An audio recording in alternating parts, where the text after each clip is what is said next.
Hello दोस्तों, हमारा नाम हिमांशु ब्रह्मण्या है और आपका स्वागत है एजुकेशन एकेडमी में। ठीक है, आज हम भारत का प्रायद्वीपीय पठार में जो महत्वपूर्ण संरचनाएं पाई जाती हैं उन पे चर्चा करेंगे, है ना। आपसे पहला वाला वीडियो जिसने नहीं देखा है उसको आप देखिएगा, तभी ये चीज़ें समझ में आएंगी आपको, है ना। ठीक है, अब जो नया सीरीज है आपका, है ना, उसमें कौन कौन सी संरचना पाई जाती है भारत के प्रायद्वीपीय पठार में, उन पे हम चर्चा करते हैं। आगे देखिए, एटलस जरूर आपको अपने पास रखना है बेटा, है ना। बिना एटलस के पढ़ेंगे तो ज्योग्राफी समझ में नहीं आएगा आपको, है ना बेटा। ठीक है,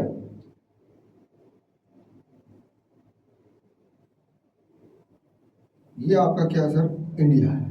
ये क्या है सर? आपका इंडिया है। ठीक है, अब यहाँ पर है क्या, देखो बिल्कुल ध्यान से चीजों को समझना है। आइएगा कनेक्ट करते हैं। ठीक है, चलो यहाँ पर सबसे उत्तर में जो भारत का प्रायद्वीपीय पठार की संरचना आपको पाई जाएगी बेटा, उसे हम क्या कहते हैं सर? उसे हम कहते हैं अरावली पहाड़ी कहते हैं। क्या कहते हैं सर?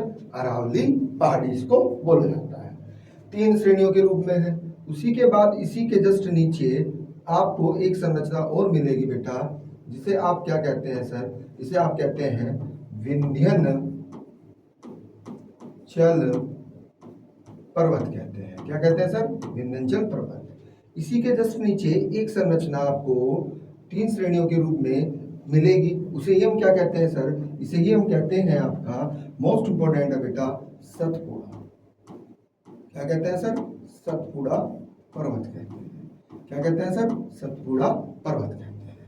पॉइंट क्लियर है? अब इसी के देखो, आपसे क्वेश्चन जो बनेगा वो पूछा जाएगा कि जो मालवा पठार है, क्या है सर? मालवा पठार, है ना। क्लियर है पॉइंट? वो किन 2 श्रेणियों के मध्य स्थित होता है, वह आपसे पूछा जाएगा कि मालवा पठार किन 2 पर्वतों के मध्य है।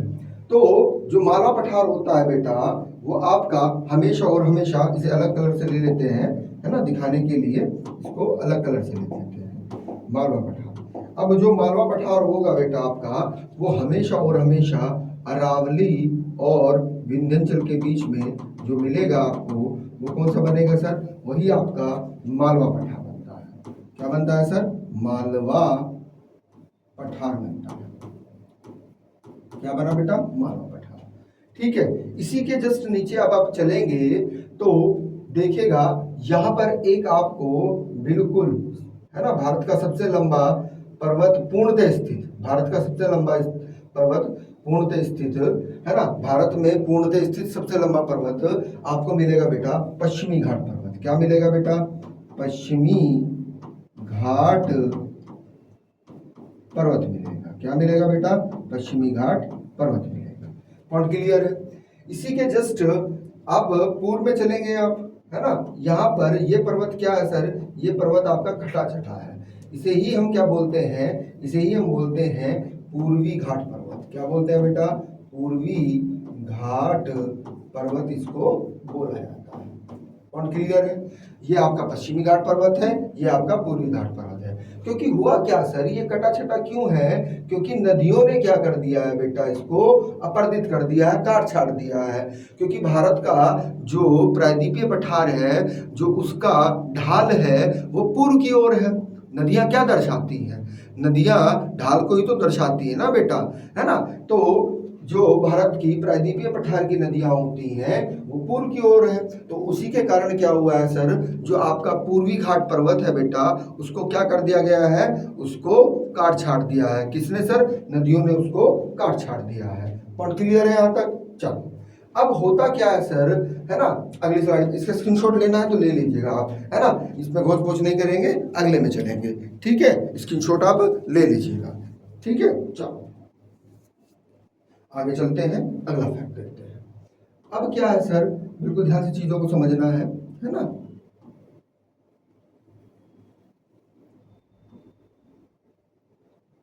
ये आपका फिर दोबारा से हमने क्या बनाया है सर? इंडिया का मैप बनाया है। क्या बनाया सर? इंडिया का मैप बनाया है। ठीक है, चलो अब होता क्या है सर कि यहाँ पर, है ना, यहाँ पर आपसे पूछा जाएगा कि अभी आपने पश्चिमी घाट पर्वत पढ़ लिया है, पूर्वी घाट पढ़ लिया है, भाई आपने अभी विंध्याचल पर्वत पढ़ा है ना, आपने ही अरावली पढ़ा, आपने ही सतपुड़ा पढ़ा, आपने ही मालवा पठार को भी देख लिया। ये आपका क्या था सर, ये आपका पश्चिमी घाट पर्वत था, और यहाँ पर ये कटा छटा जो है आपका, ये आपका पूर्वी घाट पर्वत था। ठीक है, बात समझ में आ रही है। अब आपसे पूछा जाएगा, बिल्कुल ध्यान से चीजों को समझना है, जहां पर पूर्वी घाट पर्वत और पश्चिमी घाट पर्वत आकर आपस में मिल जाते हैं, है ना, यहीं एक पर्वतीय ग्रंथि का निर्माण हो गया है। इसका सर पर्वतीय ग्रंथि या गांठ बोल देगा बेटा, का निर्माण हो गया है। उसे ही आप क्या कहते हैं सर, उसे ही आप नीलगिरी पर्वत कहते हैं। क्या कहते हैं सर, नीलगिरी पर्वत कहते हैं, है ना। इस नीलगिरी पर्वत की सर्वोच्च चोटी जो है बेटा, वो क्या है आपकी, डोडा बेटा है। क्या है सर, डोडा बेटा है। ये एक जनजाति भी है बेटा, और दक्षिण भारत की दूसरी सर्वोच्च चोटी भी है। दक्षिण भारत की दूसरी सर्वोच्च चोटी भी है। इसी के नीचे जस्ट आप चलेंगे तो एक और आपको पर्वतीय घाट मिलेगी बेटा, है ना। 3 पर्वतों से मिलकर बनी है ये। इससे सर 3 पर्वतों से मिलकर, इसे क्या बोलते हैं सर, इसे ही हम, अब समझिएगा, एक पर्वत ये आया आपका भाई, है ना, एक पर्वत ये आया, एक पर्वत आपका ये आया, और एक पर्वत आपका ये आया। ठीक है, पॉइंट क्लियर है। तो जो ऊपर ये वाला पर्वत है आपका उत्तर वाला, इसे ही बोला गया अन्ना मलाई पर्वत, या अन्ना मलाई पर्वत बोला गया। ये जो है बेटा, यही आपका कौन सा कहलाया सर, ये आपकी पालनी पहाड़ी कहलाई। क्या कहलाई सर, पालनी पहाड़ी कहलाई। और ये वाला जो पर्वत है बेटा, यही आपका कार्डामम या इसे ही क्या बोलेंगे, इलायची पहाड़ी बोलेंगे सर। क्या बोलेंगे सर, इलायची पहाड़ी बोलेंगे। और क्लियर है। और यहाँ पर ये जो पर्वतीय गांठ मिली है आपको, इसे ही आप क्या बोलते हैं, अनाई मुदी या अनाई मुडी बोल देगा। और यही भारत की, है ना, दक्षिण भारत की सर्वोच्च चोटी है। क्या सर, दक्षिण भारत की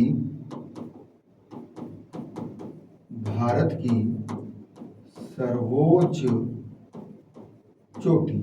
क्या सर, सर्वोच्च चोटी है। अब इसी को घुमा के पूछ लेगा कि दक्षिण भारत की जो सर्वोच्च चोटी है ना, उसका नाम क्या है, तो आप बोलेंगे अनाईमुडी है। क्या है सर, अनाईमुडी है। ठीक है, और ये किस राज्य में है सर, तो ये केरल राज्य में है। किसमें है सर, केरल राज्य में। ठीक है, इधर जो आपका राज्य बनेगा वो कौन से बनेंगे सर, उत्तर में। तो यहाँ पर क्या है सर आपका, देखो चीजों को कलेक्ट करना है, चीजों को समझना है। ठीक है, हमने बताया था कि यहाँ पर जो ये आपका राज्य है, इसे आप गुजरात बोलते हैं। क्या बोलते हैं सर, गुजरात। इसी के नीचे जब आते हैं तो क्या आता है सर, महाराष्ट्र आता है। महाराष्ट्र से जब नीचे आते हैं तो यहीं पर सर क्या आता है आपका, गोवा। और गोवा ही किसमें है सर, उत्तरी कर्नाटक में स्थित है। किसमें स्थित है सर, उत्तरी कर्नाटक में स्थित है ना। उत्तरी कर्नाटक में ही क्या स्थित है सर, आपका गोवा स्थित है। इसी के जस्ट नीचे चलेंगे तो यहीं पर आ जाता है बेटा आपका क्या, केरल। क्या आता है बेटा, केरल। तो यानी कि यहां पर कर्नाटक,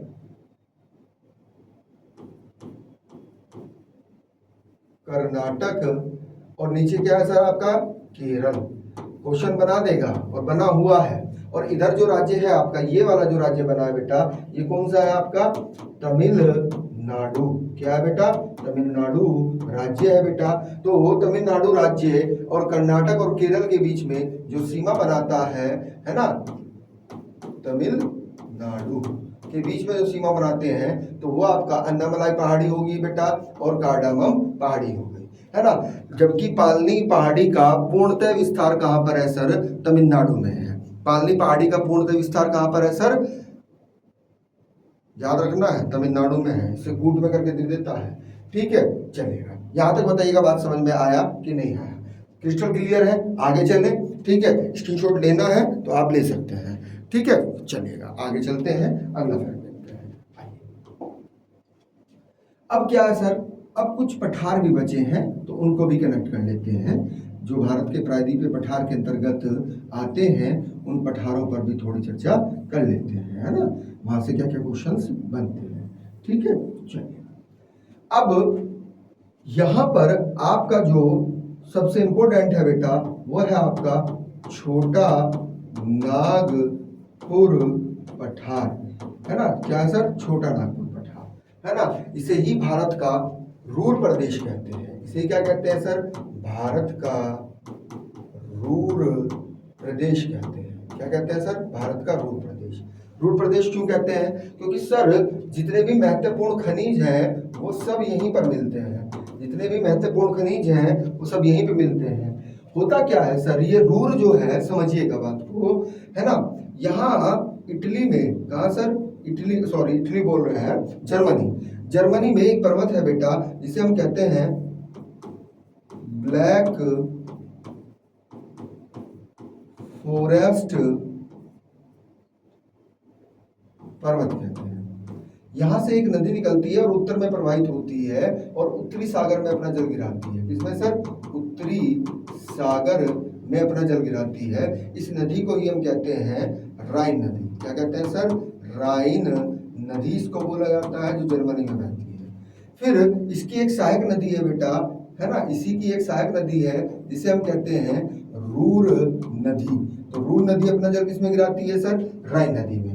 तो इसके बीच का ये जो क्षेत्र बन गया है ना, इसे ही क्या कहा जाता है, इसे ही रूर प्रदेश कहते हैं। क्या कहते हैं सर, रूर प्रदेश। और यहाँ पर ही क्या मिलता है सर, महत्वपूर्ण खनिज मिलते हैं। कोयला सबसे ज्यादा मिलता है यहाँ पर। क्या मिलता है सर, कोयला, है ना। ब्रिटिश क्रांति जब हुई थी, है ना, औद्योगिक क्रांति जब हुई थी तो यहीं से कोयला निकाला गया था। तो इसलिए जब यहाँ पर महत्वपूर्ण खनिज मिल रहा है छोटा नागपुर पठार में, तो इसे ही क्या बोला जाता है, भारत का रूर प्रदेश बोला जाता है, या भारत का औद्योगिक हृदय को बोला जाता है। पॉइंट क्लियर है। चलिए अब छोटा नागपुर पठार के जस्ट आप पूर्व में चलेंगे तो यहां पर आपको मिलेगा बेटा एक पठार है दंडकारण्य।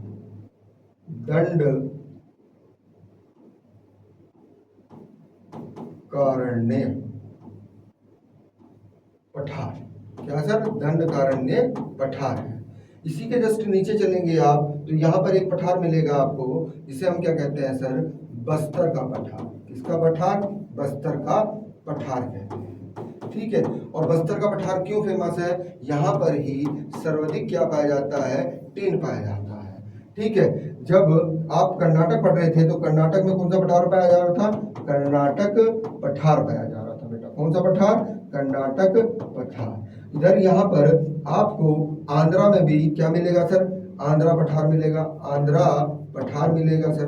और आंध्रा पठार से ही अलग क्या हुआ है सर, तेलंगाना, तेलंगाना पठार है सर। क्या है सर, तेलंगाना पठार, है ना। यहाँ आपको मिलेगा छत्तीसगढ़ का पठार। क्या मिलेगा सर, छत्तीसगढ़ पठार मिलेगा सर, छत्तीसगढ़ का पठार मिलेगा। पॉइंट क्लियर है, यहाँ तक कोई प्रॉब्लम, स्क्रीनशॉट लेना है तो आप ले सकते हैं। अब जितनी भी हमने संरचनाएं बनाई हैं उनमें सबसे पहले हेडिंग बना लीजिएगा आप बेटा, क्या सर, अरावली पर्वत, है ना। क्या बेटा, अरावली पर्वत। आइएगा आप कनेक्ट करते हैं चीजों को। ठीक है, तो अरावली पर्वत क्या है सर,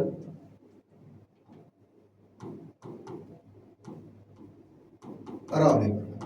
अब अरावली पर्वत क्या है सर, ये एक अवशिष्ट पर्वत है।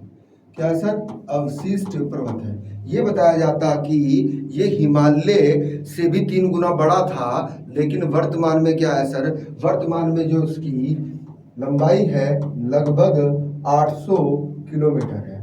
जो कहाँ से कहाँ तक है सर, ये गुजरात के, क्या, गुजरात के पालनपुर से कहाँ तक, दिल्ली के, क्या सर, दिल्ली के मजनू के टीले तक है। मजनू के टीले तक, कहाँ तक है सर, मजनू के टीले तक है। अब यहाँ पर आपसे पूछा जाएगा कि सर इसका विस्तार जो है किन किन राज्यों में है, तो राज्य भी कनेक्ट कर लीजिएगा, किन किन राज्यों में है। तो भैया सिंपल सी बात है, गुजरात तो रहेगा ही आपका, है ना। गुजरात के बाद में क्या है सर, HR, HR का मतलब हरियाणा। क्या सर, हरियाणा है। हरियाणा के बाद में आपका इसका कुछ क्षेत्र कहाँ पर है सर? राजस्थान में भी है। कहाँ पर है सर? राजस्थान में भी। और कुछ क्षेत्र इसका कहाँ पर है सर? अभी आपने पढ़ा सर कि दिल्ली में भी है। कहाँ है सर? दिल्ली में भी है। तो 4 राज्यों में इसका विस्तार है। अब आपसे पूछेगा एग्जामिनर कि सर ये जो है यहाँ से जो फैक्ट बनते हैं, जो दिल्ली है बेटा, दिल्ली में आप पढ़ते हैं ना कि राष्ट्रपति भवन, क्या सर? राष्ट्रपति भवन जो है वो किस पर्वत पर है? तो अरावली पर्वत है ना। इसकी एक चोटी है जिसका नाम क्या है सर? रायसीना पहाड़ी। तो रायसीना पहाड़ी पर स्थित है सर राष्ट्रपति भवन। आपका जो इग्नू यूनिवर्सिटी है, कौन सी university? Indira Gandhi open university, वो भी इसी पर ही स्थित है। कौन की लहर है? रायसीना पहाड़ी पर। ये एक अवशिष्ट पर्वत है, प्लीज याद रखिएगा, ये क्वेश्चन बहुत फेवरेट है, पूछा जाता है। अब इसे सर दिल्ली में क्या नाम दिया जाता है? तो इसे दिल्ली में जरगा पहाड़ी बोलते हैं। क्या बोलते हैं सर? जरगा पहाड़ी बोलते हैं सर। और दिल्ली में क्या बोलते हैं सर? इसको जरगा पहाड़ी बोलते हैं। सॉरी, दिल्ली में इसको दिल्ली रिज बोलते हैं। दिल्ली में क्या बोलते हैं सर? दिल्ली रिज बोलते हैं। जबकि राजस्थान में इसको क्या बोला जाता है? गर्जा पहाड़ी बोला जाता है। क्या बोला जाता है? गर्जा पहाड़ी, है ना। बातों को कनेक्ट करना है, ठीक है। इसकी जो सर्वोच्च चोटी है बेटा, वो भी पूछी जाती है, जो किस राज्य में है सर? राजस्थान में है। कहाँ है सर? राजस्थान में है। कितनी है सर? 1722 मीटर। कितनी सर? 1722 मीटर उसकी ऊंचाई है, जिसे हम क्या कहते हैं सर? गुरु शिखर कहते हैं। गुरु क्या कहते हैं सर? शिखर कहते हैं। पूछेगा एग्जामिनर, इंपोर्टेंट कर लेना इसको। इसे क्या कहते हैं सर? गुरु शिखर कहते हैं, ठीक है। अब इसका जो निर्माण हुआ था सर, बेटा, वो किस युग में हुआ था? तो प्री कैम्ब्रियन युग में हुआ था। किसमें सर? प्री कैम्ब्रियन युग में इसका निर्माण हुआ था, तो इसीलिए सबसे पुरानी है सर, ठीक है। आ रही है बात समझ में? इतना डाटा आपने लिख लिया, आगे चलेगा। यहाँ से जो फैक्ट बनते हैं इसका पूरा पोस्टमार्टम करेंगे हम, ठीक है। स्क्रीनशॉट ले लीजिएगा आप, है ना, स्क्रीनशॉट ले लीजिएगा। और क्या क्या फैक्ट बनते हैं सर इससे, है ना। एक तो ये अवशिष्ट पर्वत है ना। अवशिष्ट पर्वत 2 ही पूछे जाते हैं, एक आपका यूएसए का प्लेशन और एक आपका भारत का अवशिष्ट। देखो अवशिष्ट ऐसे बना है, अपलेशन भी ऐसे बना है, अरावली भी ऐसे बना है ना। अपलेशन यूएसए में है, जबकि आपका अरावली कहाँ है सर? भारत में है। अरावली कहाँ पर है सर? भारत में। अब आपसे पूछेगा कि कौन सी नदी अरावली पर्वत को विभाजित करती है या 2 भागों में बांटती है ना, या उसको प्रतिच्छेदित करती है? तो वह नदी है बेटा आपकी ब्रांस नदी। कौन सी नदी सर? ब्रांस नदी है बेटा। वो क्या करती है? वो इसको उत्तर से दक्षिण में विभाजित करती है ना। जब यूपीएससी में बेटा पूछा जाएगा ना आपसे कि किस दिशा में, तो वहां पर फिर गोल हो जाओगे आप, है ना। तो किसमें करती है सर? ब्रांस नदी जो है बेटा उत्तर से दक्षिण में इसको क्या करती है? विभाजित करती है। ये इसका इंपॉर्टेंट फैक्ट है, ठीक है। आ रही है बात समझ में? अब ब्रांस जो है सर किसकी सहायक नदी है? तो ये भी क्वेश्चन बन सकता है। तो ये सहायक नदी है किसकी सर? यमुना की। किसकी सर? यमुना की ये सहायक नदी है। किसकी सहायक नदी है सर? यमुना की ये सहायक नदी है। कुछ फैक्ट यहाँ पर लिख लीजिएगा आप नोट में करके बेटा। एक नदी है आपकी लूनी नदी। कौन सी नदी सर? लूनी नदी। कहाँ बहती है सर? राजस्थान। आपसे पूछेगा कि मरुस्थलीय क्षेत्र में बहने वाली नदी कौन सी है सर? तो वो आपकी लूनी नदी है। मरुस्थलीय क्षेत्र में बहने वाली नदी कौन सी है सर? वो लूनी नदी है। पूछेगा आपसे कि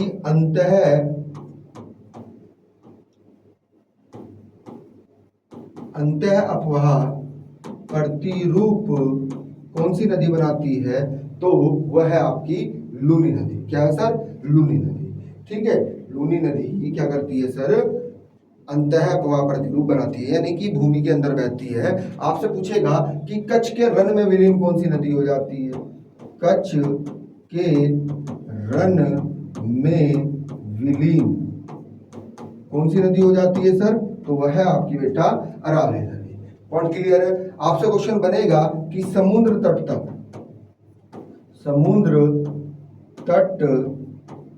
तक नदी नहीं जाती, तो वही आपकी कौन सी बन गई है सर? लूनी नदी। कौन सी बन गई है सर? लूनी नदी, है ना? यहां तक बातें सब समझ में आ गया है? ठीक है, आगे चलते हैं। अगला हेडिंग बना दीजिएगा बेटा मालवा पठार। क्या है सर? मालवा पठार पे चर्चा करते हैं। आइए करेक्ट करते हैं। क्या सर? मालवा पठार। मालवा पठार। अब मालवा पठार के बारे में आपको बताया था कि दो श्रेणियों के मध्य स्थित है। आपको बताया गया था ना कि दो श्रेणियों के मध्य क्या सर स्थित है। सबसे इंपॉर्टेंट फैक्ट तो इसका ये बनता है कि सर्वाधिक अपर्दित क्षेत्र, भारत का सबसे अधिक अपर्दित क्षेत्र, है ना? क्या है सर? देखिएगा, समझिएगा।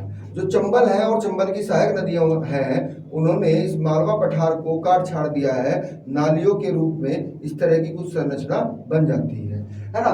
आप चंबल के बीहड़ में गए होंगे, अगर इटावा या मध्य प्रदेश क्षेत्र में गए होंगे, तो वहां पर क्या होता है, कुछ इस तरह की संरचना दिखाई देती है। भाई पुराने पिक्चरों में डाकू थे तो वो घोड़ा लेके दौड़ते थे कि नहीं दौड़ते थे, है ना? तो होता क्या था सर कि जो ऊपर नदियां क्या कर देती थी, अवतलित कर देती थी उस क्षेत्र को, है ना? तो एक गली बन जाती थी, है ना? उसमें ही घोड़े दौड़ते रहते थे। तो इसी तरह का स्ट्रक्चर बन जाता था। इसे ही हम बोलते हैं अब नालिका अपर्दन। क्या बोलते हैं? अब नालिका अपर्दन इसको बोला जाता है, या इसी को संरचना को कंफ्यूज करने के लिए नालिका अपर्दन बोल देगा। क्या बोल देगा सर? नालिका अपर्दन बोल देगा, कंफ्यूज करेगा। तो आपसे पूछा जाएगा कि अब नालिका अपर्दन या नालिका अपर्दन का उदाहरण कौन सी नदी है, कौन सा क्षेत्र है? तो आप बोलोगे मालवा पठार है। क्या है सर? मालवा पठार। जो इसका क्षेत्र है, यानी कि किस किस राज्यों में है सर ये? तो बेसिकली ये राजस्थान और मध्य प्रदेश क्षेत्र में ज्यादा है। इसमें सर वहां पे विस्तार इसका ज्यादा है।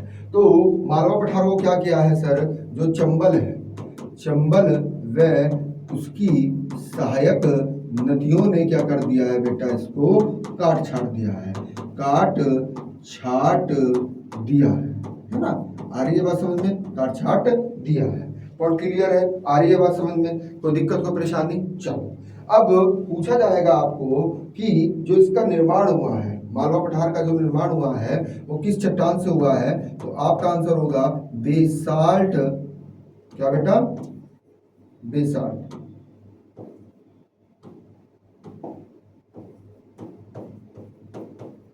बेसाल्ट चट्टान से इसका निर्माण हुआ है। कंफ्यूज करने के लिए बोल देगा कि लावा चट्टान। क्या बेटा? लावा चट्टान से इसका निर्माण हुआ है। जब लावा या बेसाल्ट चट्टान से इसका निर्माण हुआ है, तो यहाँ पर जो मृदा पाई जाएगी, जो सॉइल पाया जाएगा बेटा, वो कैसी होगी सर? काली मृदा यहाँ पर पाई जाएगी, काली मिट्टी यहाँ पर पाई जाएगी। और आपको पता है कि काली मिट्टी के लिए में सबसे ज्यादा उत्पादन किसका होता है सर? कपास। किसका होता है सर? कपास। तो आपसे कंफ्यूज करने के लिए बोलेगा कि मालवा का सोना हम किसे कहते हैं सर? तो हम कपास को कहते हैं। किसको सर? कॉटन को कहते हैं। किसको कहते हैं सर? कॉटन को कहते हैं। पॉइंट क्लियर है? आ रही है बात समझ में? यहां तक कोई दिक्कत तो परेशानी हो तो बताइएगा। यहां तक सब क्लियर है? Crystal clear? आगे चलें? चलिएगा, अगला फैक्ट देखते हैं क्या कहता है। अब देखिएगा, इसको स्क्रीनशॉट ले लिया होगा आपने, है ना? कुछ चीजें नोट में करिएगा, कुछ चीजें अब नोट में करना है, क्योंकि यहाँ से क्वेश्चंस बनेंगे। क्योंकि वो आपसे उत्तर से दक्षिण में क्रम भी पूछ लेगा। क्या पूछ लेगा सर? उत्तर से दक्षिण में क्रम भी पूछ लेगा कि भारत की प्रायद्वीपीय संरचना का उत्तर से दक्षिण में क्रम लगाइएगा, है ना। किसमें सर? उत्तर से दक्षिण में क्रम लगाइएगा। तो उसी पर चर्चा करते हैं। यूपीएससी में कूट वाले क्वेश्चन ज्यादा आते हैं बेटा, पीसीएस वगैरह इनको पूछता है ना। और यहाँ पर बच्चा जो है कंफ्यूज हो जाता है ना। तो आइएगा उनको भी कनेक्ट कर लेते हैं। आइएगा देखिएगा, ठीक आइएगा। होता क्या है सर कि हम बात कर लेते हैं उत्तर से दक्षिण में। उत्तर से दक्षिण में जो क्रम है उस पर बात कर लेते हैं। आइए कनेक्ट करते हैं। सबसे पहले कौन सी संरचना है सर? अरावली। अरावली के बाद में कौन सा आता है सर? मालवा। मालवा पठार आता है सर। मालवा पठार के बाद में क्या आता है सर? आपका विंध्याचल। विंध्याचल के बाद में कौन सा आता है सर? उसी के बाद में आता है आपका, देखो समझिएगा, बिल्कुल ध्यान से समझना है, क्योंकि यही गलती होगी। यही क्या होगी सर? यही गलती होगी। आइएगा कनेक्ट करते हैं चीजों को, देखिएगा, है ना। होता क्या है सर कि यहाँ पर सर आपने पढ़ा था कि ये आपका विंध्याचल पर्वत है। कौन सा पर्वत है? विंध्याचल पर्वत है। और ये कौन सा है सर? ये आपका सतपुड़ा है। क्या है सर? सतपुड़ा है। एक बार कलर चेंज कर लेते हैं। आइएगा देखिएगा, देखिएगा। तो यहाँ पर ही क्या है सर? यहाँ पर ही एक पठार है ना, जिसे हम कहते हैं अमरकंटक पठार। क्या कहते हैं सर? अमरकंटक पठार उसे कहते हैं, या चोटी बोल देगा कंफ्यूज करने के लिए, है ना। तो यहां से ही एक नदी निकलती है बेटा, जिसे हम क्या कहते हैं सर? जिसे हम कहते हैं नर्मदा नदी कहते हैं। क्या कहते हैं सर? नर्मदा नदी। पॉइंट क्लियर है। और यहाँ पर ही क्या है सर आपका, है ना, यहाँ पर है आपका बैतूल पठार, है ना। क्या है सर? बैतूल पठार। क्या है सर? बैतूल पठार है। इस बैतूल पठार से ही एक नदी निकलती है बेटा, जिस नदी को हम क्या कहते हैं? जिसे हम कहते हैं तापी या ताप्ती नदी, है ना। पॉइंट क्लियर है? आ रही है बात समझ में? तो ये दो ब्रज घाटी हम भूल जाते हैं उत्तर से दक्षिण में जब हम क्रम बनाते हैं। ये दोनों नदियां जो है बेटा क्या बनाती हैं सर? भ्रंश घाटी में बहती हैं, यानी कि अवतलित क्षेत्र में ये बहती हैं, प्रवाहित होती हैं। पॉइंट क्लियर है? आ रही है बात समझ में? भारत की 3 नदियां भ्रंश घाटी में बहती हैं। एक दामोदर नदी है जो छोटा नागपुर पठार से निकलती है, एक आपकी दामोदर नदी हो गई, दूसरी आपकी हो गई कौन सी बेटा? आपकी नर्मदा नदी जो अमरकंटक पठार से निकलती है, और तीसरी कौन सी होगी? तापी नदी, जो किससे निकलती है? बैतूल पठार से निकलती है। पॉइंट क्लियर है? आ रही है बात समझ में? चलेगा आगे चलते हैं। तो अगला ही क्रम क्या बनेगा बेटा आपका? अगला ही क्रम आपका क्या बनेगा? देखिएगा, इसी के बाद में आएगा आपका नर्मदा भ्रंश घाटी, और इसी के बाद में क्या आएगा सर आपका? सतपुड़ा। क्या आएगा सर? सतपुड़ा पर्वत आ गया। इसी के बाद में कौन सा आएगा सर? तापी। क्या बेटा? तापी भ्रंश घाटी। क्या आएगी सर? तापी भ्रंश घाटी। तो ये उत्तर से दक्षिण में क्रम का भी पूछ लिया जाता है। पॉइंट क्लियर है? अब नोट में कुछ चीजें लिखनी है बेटा जो इंपॉर्टेंट है। क्या है सर? सबसे पहले तो ये है कि जो आपकी चंबल नदी है, कौन सी नदी है सर? चंबल नदी। चंबल नदी पर ही क्या है सर? 3 बांध आपसे बार बार पूछे जाते हैं। कितने सर? 3 डैम आपसे बार बार पूछे जाते हैं। एक है आपका कौन सा सर? राणा सागर। एक है आपका जवाहर सागर, और एक है आपका गांधी सागर। ठीक है, ये डैम जो है, ये बांध जो है, ये बहुउद्देश्य परियोजना जो है, ये दोनों की दोनों तो कहां पर है सर? राजस्थान में। और ये वाला कहां पर है सर? ये है आपका एमपी यानी कि मध्य प्रदेश में। ये इंपॉर्टेंट फैक्ट है बेटा, पूछा जाता है, ये इंपॉर्टेंट फैक्ट है। दूसरा फैक्ट हमें क्या करेक्ट करना है? दूसरा अभी आपने पढ़ा है कि नर्मदा भ्रंश घाटी, आपसे पूछा जाएगा कि भारत की सर्वाधिक लंबी नदी जो भ्रंश घाटी में बहती है, भ्रंश घाटी में बहती है तो उसका नाम क्या बनेगा सर? नर्मदा। क्या बनेगा सर? नर्मदा। अब आपसे पूछा जाएगा कि भारत के प्रायद्वीप पठार के विपरीत प्रवाहित होने वाली नदी, तब भी आंसर क्या बनेगा आपका? नर्मदा। आपसे पूछा जाएगा कि भ्रंश घाटी में सबसे लंबी बहने वाली नदी, यही बन गया। प्रायद्वीपीय पठार पे विपरीत बहने वाली नदी, यही बन जाएगा आपका, है ना। आपसे पूछेगा कि अरब सागर में मुहाना बनाने वाली नदी कौन सी बन जाएगी सर? वो भी आपकी नर्मदा बन जाएगी। क्या बन जाएगी सर? नर्मदा। पॉइंट क्लियर है? तो ये क्या है सर? ये पहले नंबर पे आती है। अगर यही तीनों कंटेंट आपसे पूछ ले जाए और यहां दे दिया जाए आपको कि सेकंड, दूसरी सबसे लंबी या दूसरी, तो यहां पर आंसर बन जाएगा आपका बेटा तापी। क्या बन जाएगा? तापी या ताप्ती, है ना। तापी या ताप्ती नदी बन जाएगी। पॉइंट क्लियर है? यहां तक कोई प्रॉब्लम है ना? स्क्रीनशॉट लेना है तो आप ले सकते हैं। ठीक है, आ रही है बात समझ में? क्लियर है यहां तक? चलिएगा। तो नेक्स्ट जो बनेगी बेटा हमारी, है ना, नेक्स्ट हमें जो हेडिंग बनाना है वो कौन सा बनाना है सर? विंध्याचल पर्वत। कौन सा पर्वत सर? विंध्याचल पर्वत बनाना है। एक मिनट रुकिएगा। नेक्स्ट हेडिंग बना के आप छोड़ दीजिएगा विंध्याचल पर्वत। कौन सा पर्वत सर? विंध्याचल पर्वत। पॉइंट क्लियर है? तो यदि वीडियो अच्छा लगा हो तो इसे लाइक करना नहीं भूलना है और शेयर करना तो भूलना ही नहीं है। ठीक है, आ रही है बात समझ में? चलेगा। Thank you class. मिलते हैं नेक्स्ट सेशन में विंध्याचल पर्वत के बारे में, क्या है क्या नहीं, पूरा पोस्टमार्टम करेंगे। उसके बाद में जो आपका सतपुड़ा पर्वत है वहां से जो फैक्ट बनते हैं उनके बारे में बात करेंगे। जो आपके फिर पठार जो आएंगे, है ना, हजारीबाग पठार, है ना, रांची पठार, दंडकारण्य पठार, है ना, उनसे चर्चा जो होती है वहां पर हम कनेक्ट करेंगे चीजें। ठीक है, चलेगा। Thank you class.